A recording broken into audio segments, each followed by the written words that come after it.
하나님이 다윗을 볼 때 사도행전 13장 말씀이죠. 다윗이 마음에 합한 자. 어떻게 다윗은 하나님이 보시기에 합한 자가 되었을까? 물론 하나님이 합한 자라고 말씀하실 때야 하나님은 모든 인생들의 시작과 끝을 아시는 분이신데, 그분이 다윗을 보고 자기 마음에 드시는지 안 드시는지, 다윗 자신보다도 하나님이 다윗을 더 잘 아시는 분이시죠. 쉽게 말하면 전능하시니까, 다윗에 대해서 잘 아니까, 이미 모든 것을 처음부터 끝까지 아시니까 다윗이 내 마음에 합한 자다, 그렇게 말할 수도 있을 것입니다. 그러나 그렇게 말을 해서는 안 되죠. 왜냐하면 다윗이 어떻게 하나님의 마음에 쏙 드는 사람이 되었는지 성경 안에 있는 말씀을 통해서만이 증거를 해야 올바른 정답이라고 말할 수 있는 것입니다. 다윗이 어떻게 하나님의 마음에 합한 자가 되었느냐? 바울이 디모데를 통해서 말할 때 어머니 유니게와 외할머니 로이스, 다시 말하면 디모데는 외탁을 한 사람이죠. 다시 말하면 부계를 닮은 사람이 아니라 모계를 닮은 사람입니다. 우리가 부계 모계를 말할 때 그 부분도 상당히 중요하다는 것을 알게 됩니다. 사무엘 선지가 하나님의 명령에 의해서 이새의 집에 왔습니다. 하나님의 마음에 드는 자를 기름 붓기 위해서. 그래서 첫째 아들부터 다 차례로 사무엘 선지가 대면을 하여 봅니다. 근데 인간의 눈으로 보면 첫째 아들부터 다 외적으로 기름 부음 받기 합당한 사람들이었었어요. 그런데 하나님은 그들 중에 아무도 선택을 안 하셨습니다. 그래서 사무엘 선지가 이새에게 이 사람들 외에 또 다른 아들이 있느냐? 얘 하나 있기는 있는데 그는 지금 바깥에서 양을 지키고 있습니다. 그 말의 의미 속에는 그는 그런 대상으로 볼 만한 가치가 없는 사람입니다. 비록 내 아들이지만. 이새가 그렇게 말하자 사무엘 선지가 아니다, 그 아이가 오기까지는 내가 식탁에 앉지 않겠다. 그렇다면 왜 아버지 이새는 다윗을 그렇게 평가하고 있었는가?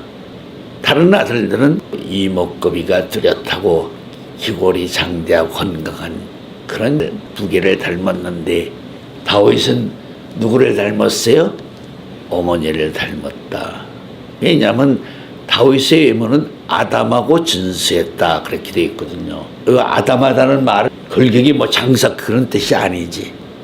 그렇기 때문에 아버지인 이새도 기라성 같은 아들들을 놔두고도 막내를 들에 내보내서 양을 지키게 한 그 저희 속에는 그래도 남자답게 아들답게 키워보려고 하는 부모의 그런 의중이 들어있다고 말할 수가 있습니다.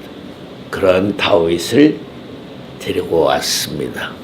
그런데 외모로는 키라든가 골격이라든가 외적으로는 자랑할 만한 데가 없었던 것 같아요. 그러니까 성경에도 눈이 붉고 아름다웠더라, 그렇게 되어 있어요. 다윗을 사무엘 선지가 보니까 눈이 붉고 아름다웠더라. 그러니까 바로 외적으로는 아버지 이새가 아마 덩치가 상당히 컸던 것 같아요. 그런 아버지를 안 닮고 어머니를 닮았다라는 의미는 어느 입장으로 보면 좀 여성형적으로 닮았던 것 같아요. 그리고 다윗이 이기고 들어올 때마다 이스라엘 처녀들이 사울은 천천히요 다윗은 만만이다, 다윗을 위해서 그렇게 외친 것을 봐도 여자들이 다윗은 좋아할 수 있는, 지금으로 말하면 꽃미남 같은 그런 모습이 아니었나 그렇게 생각이 듭니다. 그런 다윗을 하나님이 사무엘 선지를 통해서 기름을 부었죠. 다윗에게 기름을 부은 것은 아마 사무엘 선지와 아버지 이세 외에는 다른 형제들은 알지 못했어요. 만약에 다른 형제들이 막내 다윗에게 기름을 부었다는 것을 알게 된다면 형들이 가만두지 않죠. 형들이 희생이 나서 아마 그냥 두지 않을 거예요. 사무엘 선지가 그런 점을 모르는 분이 아니죠. 그렇기 때문에 아무도 모르게 다윗에게 기름을 부은 것은 사무엘 선지와 아버지 이새와 다윗 자식분이 모르는 일이다 하는 것을 우리가 알 수가 있습니다. 자, 그런데 여러분들이 알다시피 부계를 닮은 형제들과 모계를 닮은 다윗과의 차이점이 뭐예요? 부계를 닮은 형제들은 예서와 같이 사냥도 잘하고 씩씩하고 용감하고, 그러나 다윗은 어머니의 인도를 받아서 뭐를 칠 줄 알았어요? 수금을 친다는 말은 다시 말하면 이런 뜻이에요. 늘상 하나님의 영광을 위해서 찬양을 부르는 사람, 기도하는 사람이란 뜻이에요. 수금을 탄다는 말은 기도하는 사람이다. 다윗은 찬양을 부르는 사람이다 하는 것을 알 수가 있는 것이죠. 그 결과가 사울로부터 부름을 받는 계기가 된 것을 여러분들이 아실 것입니다. 그래서 하나님이 다윗이 내 마음에 쏙 드는 자다 그랬다는 뜻은 아니에요. 천성적으로 타고난 다윗의 입장을 같은 형제들에게 비해서 잠깐 그래서 비교적으로 설명을 한 것뿐이에요. 그렇다면 하나님은 왜 다윗이 마음에 쏙 드는 사람, 자기 마음에 합한 자가 되었을까? 그 이유는 바로 여러분들이 알다시피 바로 룻기 4장 18절부터 마지막까지 말씀을 읽습니다. 룻기 4장 18절 말씀. 구약 408페이지. 베레스의 세계는 이러하니라. 베레스는 헤스론을 낳았고 헤스론은 람을 낳았고 람은 암미나답을 낳았고 암미나답은 나손을 낳았고 나손은 살몬을 낳았고 살몬은 보아스를 낳았고 보아스는 오벳을 낳았고 오벳은 이새를 낳았고 이새는 다윗을 낳았더라. 자, 이것은 지금 룻기에 있는 다윗의 족보죠. 다윗의 족보인데 이 족보 안에는 베레스를 누가 낳았어요? 베레스를 낳은 사람이 누구예요? 이 사건은 여러분들이 잘 아는 내용이죠. 시아버지 유다와 며느리 다말과의 관계예요. 그래서 베레스와 세라를 낳았죠. 그리고 이 안에는 또 살몬이 기생 라합과 보아스를 낳았다. 그리고 또 보아스와 모압 여인 룻과 또 낳았죠. 그래서 이 족보에는 성경에 특이한 네 여자가 들어있다는 것이죠. 그리고 마지막으로 여자가 누구예요? 여러분들이 알다시피 다윗에게 가장 치명적인 아픔을 주었던 밧세바가 등장한다는 것을 알아야 돼요. 이 여자는 다 공통점이 뭐예요? 바로 이방 여자였다는 게 공통점이에요.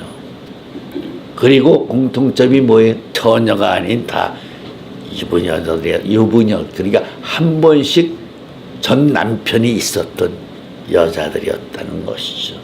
그런데 여기에 내용 중에 보면 이런 말씀이 있죠. 모압 사람은 10대 후라도 원래 하나님의 총에 못 들어오게 되어 있었어요. 근데 모압 여인 룻 때문에 모압 사람이 들어올 수 있는 새로운 기회를 얻었다는 것을 우리가 생각해 볼 필요가 있어요. 모압 사람이 하나님의 총회에 들어올 수 없었던 사람은 10대 후손이라도, 그런데 한마디로 모압 사람 룻 때문에 하나님의 총에 들어올 수 있게 되었다. 그렇다면 룻의 사건을 우리가 돌이켜봐야 돼요. 물론 룻이 신앙 고백 가운데 나오미에게 어머님이 믿는 하나님이 나의 하나님이고 뭐 참 좋은 얘기를 했어요. 그러나 그것은 사사로운 한 가정에 이러할 뿐이지 하나님이 저주받은 모압 나라를 룻의 그 신앙 고백을 통해서 하나님의 총에 들어올 수 모압 사람이 들어올 수 있게 되었다. 룻의 사건이 그만큼 하나님의 입장에서 지대한 영향력을 줄 수 있었던 그런 내용이 될 수 있는 것인가 하는 것도 우리가 고민해 봐야 될 문제예요. 그렇다면 이 여자들은 도대체 어떤 여자들이었을까? 밧세바의 사건으로 시편 51편에서 시편 6편 6절 말씀과 조화롭게 병영해서 깊이 공부해 본다면 다윗이 심상을 띄울 만한 눈물을 흘리며 회개하는 과정에서 내게서 성신을 거두지 마소서라는 말씀이 있어요. 그럼 다윗이 언제 성령 성신을 받은 것일까? 그 점도 꼭 살펴봐야 될 점이에요. 언제 다윗이 성령 성신을 받았는가? 왜냐하면 구약 때에는 성령이 강림할 수 있는 때가 아니다. 물론 특별한 계기에 의해서 강림한 적도 있기는 하지만 전체적 마당의 입장에서 본다면 그렇게 말할 수 있는 때요. 구약의 마당은 성령이 강림할 수 없는 때요. 성령의 특별한 은총을 입을 사람이 없다는 뜻이에요. 구약의 마당에는. 그렇다면 언제 다윗은 성령의 감화 감동과 하심을 통해서 성령의 은혜 은총을 받았을까? 라고 말한다면 언제 받았을 것 같아요, 여러분들? 다윗이 사울에게 내가 골리앗에게 나가서 싸우겠습니다. 야, 말이 안 돼. 골리앗은 어려서부터 전사로 키워진 용사고 또는 전쟁도 모르는 경험도 없는 그런 소년인데 네가 어떻게 가서 그를 이길 수 있느냐? 그때 다윗이 뭐라고 그랬죠? 제가 들에서 양을 칠 때 곰이나 사자가 와서 양을 물고 가면 내가 끝까지 쫓아가서 내 양을 물고 있는 사자를 쳐서 내가 내 양을 쳐서 이기고 내가 내 양을 찾아왔나이다. 삼손이 어린 사자를 죽이고 거기에서 나오는 벌로 말미암아 꿀을 먹었던 걸 기억을 하죠. 삼손이 그때 어린 사자를 이겼을 때 성경을 보면 하나님이 신이 임해서 그런 말씀이 있습니다. 마찬가지죠. 소년 다윗이 사자를 어린 사자라고 말하지 않은 사자를 양을 물고 가는 곰을 쳐서 싸워서 이기고 가축을 뺏어왔다. 그것은 곧 소년 다윗 성신을 입었기 때문에 성령을 입었기 때문에 성령의 도우심으로 이겼다 라고 말할 수가 있는 것이죠. 그렇다면 다윗은 어떠한 특별한 때에 물론 성신을 입었겠지만은 다윗은 성령과 밀접한 관계를 가지고 있는 천성적으로 성령을 입을 수밖에 없는 그런 고유적인 사람이라고도 말할 수 있다는 것이죠. 왜 그러냐? 다윗의 족보에는 네 여자가 있었다는 것을 알아야 돼요. 그렇다면 다윗의 족보에 있는 네 여자를 우리는 영적으로 어떻게 설명할 수가 있는 것일까 하는 점을 생각해 볼 필요가 있습니다. 이런 뜻입니다. 에덴 동산에는 본강, 생명수가로는 생명강이 있고 생명강의 물을 받아서 에덴 동산을 적시는 네 줄기의 강이 있었죠. 그 네 강이 에덴 동산을 적시는 네 줄기의 강이었습니다. 에덴 동산을 적신다는 말은 이런 뜻입니다. 에덴 동산 안에 있는 모든 나무들을 네 강이 키우고 있다. 양육 생각하고 있다라는 의미가 되는 것입니다. 성전 문지방으로부터 나오는 물이 번제단 우편을 돌아서 하나님이 들어오신 동문 우편 쪽으로 흘러서 일천척 또 일천척 네 번을 청량할 때 발목, 무릎, 허리, 헤엄칠 물로 흘러나오죠. 그리고 에스겔에게 다시 돌아서 본래 자리로 오면서 좌우를 살펴보니까 강 좌우에는 많은 나무들이 있었고 각양 열매 맺는 나무들과 이파리들은 약재료가 되더라 하는 말씀이 여러분들이 기억을 하실 것입니다. 이 말씀의 의미처럼 바로 네 강이 에덴 동산 안에 있는 모든 나무들을 양육시키는 그런 역할을 하는 대상들이었다. 그런데 아담과 하와가 불순종함으로 말미암아 에덴 동산이 깨어졌습니다. 에덴 동산이 깨어졌다는 말은 파괴되었다. 여기서 파괴되었다는 말은 이긴 자가 에덴 동산에 있는 모든 보화 보배들을 가지고 갔다. 뺏어 갔다. 이 말은 바꾸어 또 설명한다면 바로 느부갓네살이 이스라엘을 완전히 점령함으로 하나님의 성전에 있는 모든 기물들을 다 가져가고 이긴 자는 진자에게 진자가 가지고 있던 모든 것을 다 뺏어갈 수가 있는 것이죠. 그래서 바로 이긴 자가 된 옛뱀 마귀 사단이라는 것들이 붉은 영이 에덴 동산에 있는 것을 모두 다 가져갔다.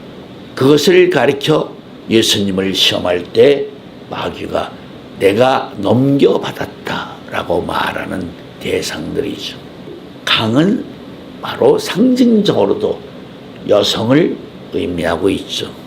그래서 네 강은 곧 하나님의 영광을 담당하고 있는 네 여자를 말하고 있는 것이다. 이것을 잘 이해를 못하기 때문에 오늘날 많은 사람들이 예수님이 부활하시고 나서 제자들에게도 베드로와 사도 요한이 왔었지만은 예수님이 보여주질 않았어요. 부활하신 것을. 그들이 돌아갔죠. 보지 못하고. 그런데 그들이 가고 나서 예수님이 7 귀신이 들렸던 막달라 마리아에게 자신이 부활하신 모습을 첫 번째 보여줬어요. 그래서 오늘날 성경학자들도 그거는 성경이 뭔가 잘못 번역을 했더니 잘못된 것이다. 그렇게 주장하고 있는 학자들이 많아요. 제가 TV에 보니까 그 세계적인 그 분야에 내놓으라고 하는 사람들이 이제 번역을 해줘서 넌 말은 못 알아듣어서 번역을 해서 들어보니까 해주는 사람이 들어보니까 그 문제를 가지고 얘기를 하더라고요. 그래서 만약에 정말 그게 사실이라면 자기는 예수를 믿지 않겠다는 거예요. 인정하지 않겠다는 거예요. 그런 말까지도 하는 것을 제가 들었습니다. 그런데 예수님은 여자들의 말을 듣고 불안에까지 들어왔던 베드로와 사도 요한에게 자신의 모습을 보여주지 않고 그들이 간 다음에 왜 막달라 마리아에게 보여주신 것일까? 아까도 제가 그런 말을 했죠. 10대 후손이라 할지라도 여호와의 총회에 들어오지 못하는 모압이라는 족속이 한낱 모압의 루세 사건으로 말미암아 모압 족속이 다시 하나님의 총회에 들어올 수 있는 은혜를 입게 되었다.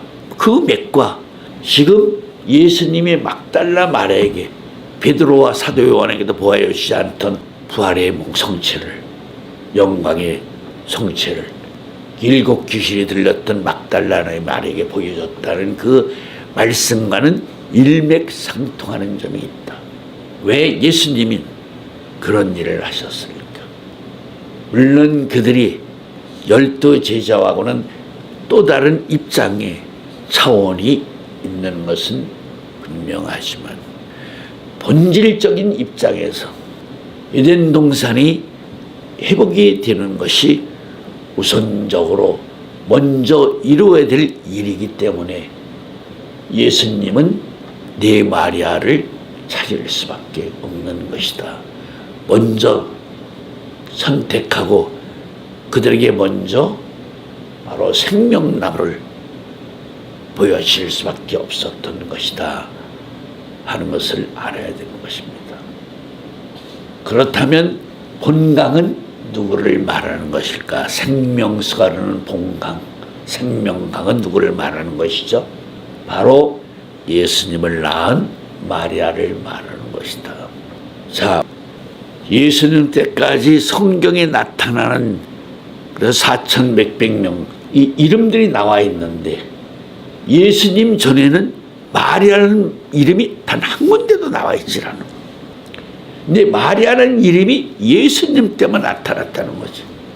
마리아라는 이름이. 그것도 우리가 깊이 생각해야 될 문제예요. 그래 유대인들도 설명을 못해. 마리아라는 이름이 뭔지. 이름의 뜻이. 유대인들, 히브리인들도 마리아라는 이름의 의미가 뭔지 설명을 하지 못해. 그런 입장에서 오늘의 말씀을 중심으로 우리가 깊이 궁구해 본다면 마리아라는 말은 에덴 동산과 깊은 관련이 있는 이름이다 라고 말할 수밖에 없어요.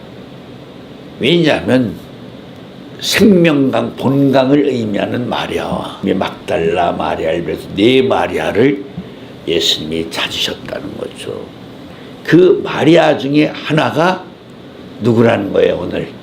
아까 말한 모압 여인 룻도. 지금 베레스의 세계에서는 네 마리아 중에 한 여인이었다는 것이죠.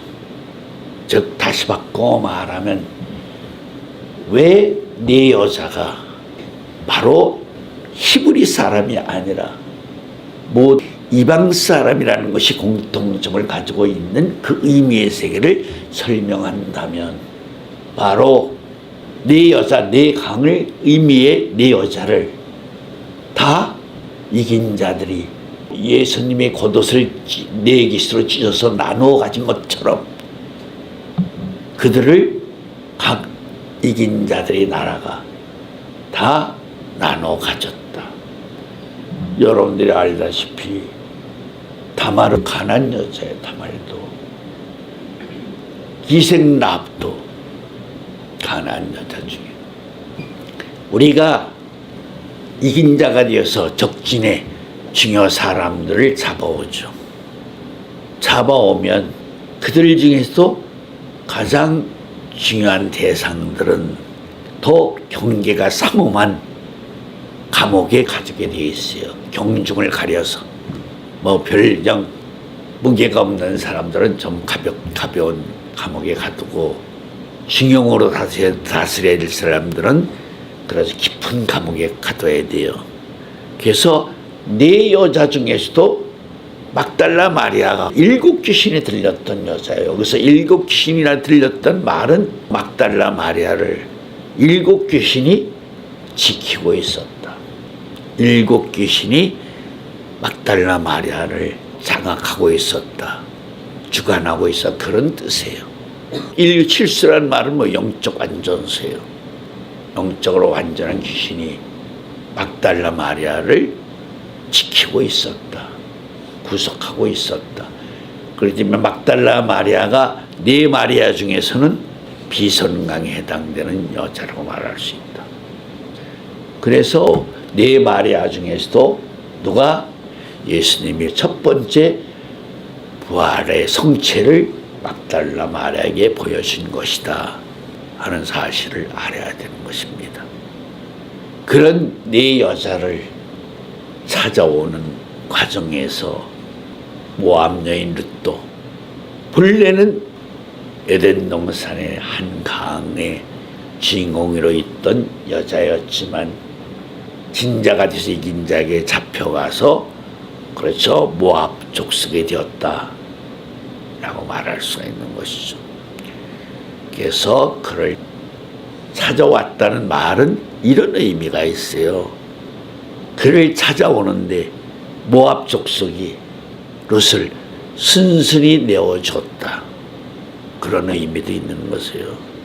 왜냐하면 모압 여인을 찾아오기 위해서 하나님은 나오미의 남편과 두 아들을 전부 그 여인을 찾아오는 대가로 남편과 두 아들을 저 제물로 내어주었다. 영적으로 하면 그런 입장이 되는 것이에요. 그만큼 룻이 뭐예요? 중요한 여자라는 거지. 그러므로 모압 여인 룻을 순순히 찾아오게 됨으로 말미암아 하나님이 모압에게 긍휼을 베풀었다고도 말할 수가 있는 것이다. 그런 여자가 다 어디에 들어있어요? 18절부터 22절 룻기 4장 네 여자가 들어있는 거죠. 다시 말하면 다윗의 족보도 부계가 아닌 모계 속에 들어있는 것이다. 여러분들이 시편에 보면 두 군데에 다윗이 자기 어머니를 하나님의 여종이라고 두 번 증거한 데가 있어요. 그러나 막상 다윗의 어머니 이름이 나와 있나요? 나와 있지 않아요. 그래서 영적으로는 이렇게도 말할 수가 있어요. 이름이 나오지 않는 다윗의 어머니, 예수님을 낳아준 마리아, 바로 예수님을 낳아준 마리아의 다윗의 어머니가 원형일 수도 있다. 그렇게도 말할 수가 있는 것이. 그래서 다윗의 어머니의 이름은 감춘 것이다. 여기서 말하는 감췄던 말은 구약 때는 여자의 이름이 굳이 전문에 드러낸 경우가 별로 없죠. 그런 의미의 감추는 것이 아니라 그의 이름을 감췄다는 말은 언젠가는 그의 이름을 드러낼 때가 있기 때문에, 꼭 드러내서 써야 될 때가 있기 때문에 그의 이름을 감췄다, 그런 뜻으로 말씀을 하고 있는 것이에요. 생각을 해봐요. 다윗도 고백하기를 자기 어머니를 하나님의 여종이라고 두 번 고백을 했는데 그런 여인의 이름이 등장하지 않았다는 것은 별 볼 일 없어서, 등장시킬 필요성이 없어서 안 했다, 그런 뜻이 아니라 결정적인 때에 그의 이름을 드러내기 위해서 하나님이 감췄다라고 말할 수가 있는 것입니다. 네 여자, 에덴 동산을 적시고 있는 네 강은 무슨가 뭘 말하는 것이죠? 말하자면 성령의 강을 말하는 것이에요. 성령의 강을. 그래서 원래 다윗은 네 강의 흐름의 맥을 가지고 태어난 사람이기 때문에 하나님이 보시기에 내 마음에 꼭 쏙 드는 사람이다, 내 마음에 합한 사람이다 라고 말할 수가 말하셨다는 것입니다. 아멘.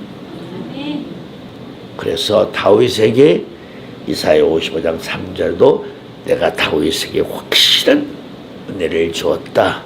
다윗은 시대에 예속당하지 않고 하나님의 양들을 인도하는 목자로서의 고유적인 이름이 되었다 하는 것을 알아야 됩니다.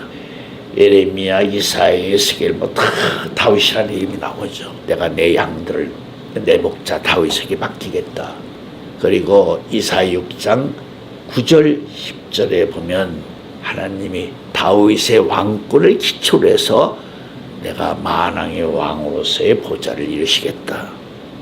다윗의 왕권을 기초로 해서, 근거로 해서. 그래서 다윗은 어느 특정한 한 인물을 때에 맞게 말씀하고도 있지만은 다윗의 이름은 하나님의 왕권을 이루시고자 하시는 대상의 이름으로서 하나님의 양들을 인도하는 상목자의 이름으로서 저 시대를 초월해서 다윗의 이름이 등장하고 있는 것이다 하는 사실을 알아야 되는 것입니다. 하나님이 다윗을 마음에 쏙 든다고 당연히 하실 수밖에 없는 거죠. 우리는 모르지만 하나님은 다 아시니까 계열을 기도 올리겠습니다.